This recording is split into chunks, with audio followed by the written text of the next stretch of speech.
what we learned was that there was an individual suspect inside Lynch Arena that had fired upon family members. What I can confirm now is that the suspect was Robert Dorgan. His date of birth is July 15th of 1969. One of the victims was his ex-wife, Rhonda Dorgan, and also his son, adult son, Aidan Dorgan. Rhonda succumbed to her injuries on scene at Lynch Arena, and the son, Aidan, succumbed to his injuries after being transported to the hospital. We have 3 other individuals. What I can tell you is that they were all at the event for a son, a juvenile son who was playing hockey. It was their senior night, and there was no expectations or any indication that there was going to be any type of violence yesterday at the arena.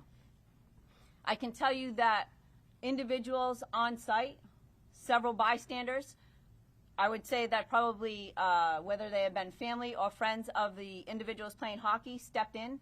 They intervened, and at least 3 bystanders were able to succumb the suspect.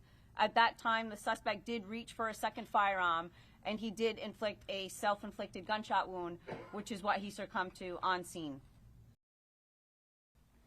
What I can tell you from what we've learned so far is that this individual had responded to hockey games in the past to watch their son play hockey, and that this was not unusual for them to respond to watch a hockey game. Obviously, the investigation is ongoing. We continue to look into maybe what the motivation was. We're not sure at this point what the triggering event was that happened yesterday. We are conducting several search warrants at this time, looking for additional information.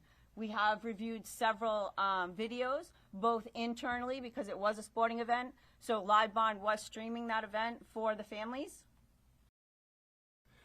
On behalf of the City of Pawtucket, we are deeply overwhelmed from the tremendous outpour of support that we've received across our state, and you see it here, supporting here.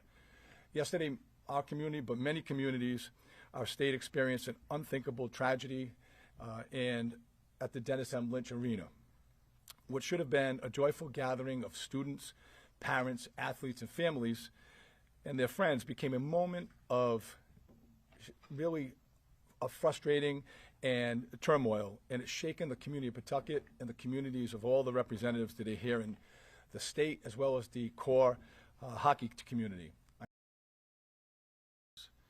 This tragedy is part of a broader national crisis of gun violence and stark reminder of devastating consequences of domestic violence.